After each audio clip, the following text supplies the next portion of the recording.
मुस्कान ने एक ड्रम खरीदा। दुकानदार से कहा आटा रखने के लिए एक ड्रम चाहिए। नीले रंग का 200 लीटर का ड्रम 1100 रुपए में खरीदा। जो दुकानदार था सैफुद्दीन, उसको थोड़ा भी इल्म नहीं था कि आगे क्या होने वाला है, इसके बाद क्या होता है, यह हम आपको बता रहे हैं। उन्होंने कहा कि मुस्कान आम ग्राहकों की तरह बिल्कुल लग रही थी, बिल्कुल जैसे उनकी दुकानों पर आते हैं। मेरठ के शारदा रोड से मुस्कान ने चाकू खरीदे थे।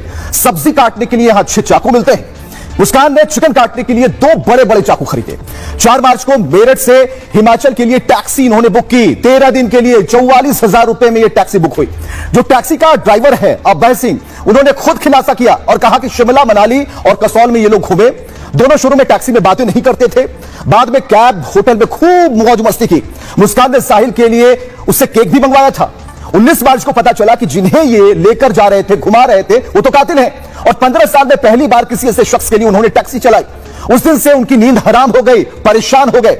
सौरभ के मर्डर के बाद मुस्कान, साहिल पहले शिमला पहुंचते हैं। शिमला के एक होटल में सुबह तकरीबन 8:30 बजे चेक इन करते हैं और होटल के रजिस्टर में दोनों का नाम और मेरठ का पता लिखा।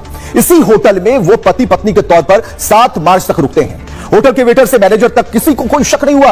वो आम सैलानियों की तरह हंस रहे थे, घूम रहे थे। रजिस्टर में लिखा भी है कि यहां से कसौल जा रहे हैं, यानी कि सारी प्लानिंग बताई।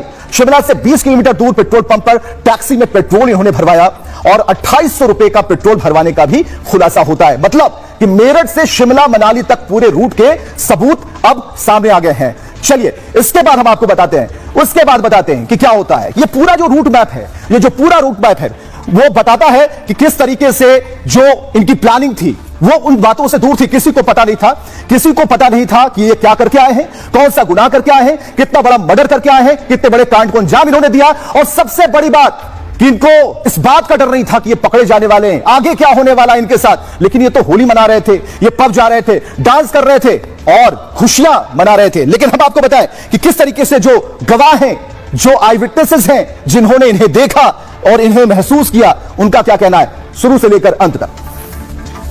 आंटी अगर किसी से बात भी कर रही है नीचे तो गालियां बकनी शुरू कर देती थी, अननेसेसरी उल्टी सीधी गालियां। क्या सोच है, टुकड़े करने, कितने टुकड़े करे, क्या लेके करे, जो किया वो तो बहुत गलत हुआ है। किसी के साथ ऐसी घटना आगे फ्यूचर में ना हो, मैं तो यही बोलूंगा। और अगर हुई है तो उसके खिलाफ उनको सजा मिले। एक लड़की आई, दुकान का जो लड़के हैं वो उन्होंने दुकान खोली। सवेरे का टाइम था, 9 साढ़े 9 के आसपास का, एग्जैक्ट टाइम नहीं पता होता है। कस्टमर टाइप आया, उनने लिया, पैसे दिए और ले गया अपना सामान। तो लड़की के साथ भी कोई लड़का भी था? वो अकेली आई है, यहाँ पर जो जानकारी मिली है वो अकेली आई थी और अकेली ही लेके गई है। किस तारीख को वो लोग निकले थे यहाँ से हिमाचल के लिए? हिमाचल के लिए निकले, शिमला के लिए शाम के टाइम 7 सवा 7 बजे। पहले वो आया था जिसने चट्टा बांध रखा था, मुझे नाम ध्यान नहीं था उसका, मुझे तभी ध्यान का पता लगा साहिल। तो वो आके बैठा, मगर उन्होंने पूछा जब सुना मैं आपका, मैं कहा तो जो 2 हफ्ते का टूर है, मैं कहा जी, मगर तो मैडम आ रही है, हम भी जाएंगे, मगर ठीक है। तो मैंने पूछी मैडम कहाँ जाना है, शिमला जाना, शिमला की लोकेशन लगा लो। जब आपको खबर लगी होगी कि इस महिला ने अपने उस प्रेमी के साथ, साहिल के साथ मिलकर अपने ही पति की हत्या की है, वो भी इस निर्मम तरीके से, क्या आपके जहन में आया था? जहाँ मैं मुझे तो 19 तारीख को पता लगा शाम के टाइम, मेरे तो पैरों से जमीन खिसक गई। मैं तो 2-3 दिन से रोटी भी नहीं खाई, खा रहा पेट भर के, ना नींद आ रही ढंग से। मैं ऐसे आदमी को लेकर गया जो खूनिया। 5 तारीख को सुबह 8:33 पर इसी होटल में पहुंचते हैं और कमरा नंबर 407 में रुकते हैं। फिलहाल ये रजिस्टर की एंट्री आप देख सकते हैं कि 5 तारीख को 8:33 पर वो इसी होटल में पहुंचते हैं। बाकायदा नाम लिखा गया है साहिल शुक्ला, सन ऑफ नीरज शुक्ला। वहीं पर मुस्कान रस्तोगी का भी इसमें बाकायदा नाम लिखा गया है। वहीं पर जो एड्रेस है वो तमाम तरह से एड्रेस है वो लिखा गया है। साहिल ने अपने दस्तखत है वो किए हैं, उसके साथ साथ अपना जो मोबाइल नंबर है वो भी इस रजिस्टर में एंट्री किए हैं।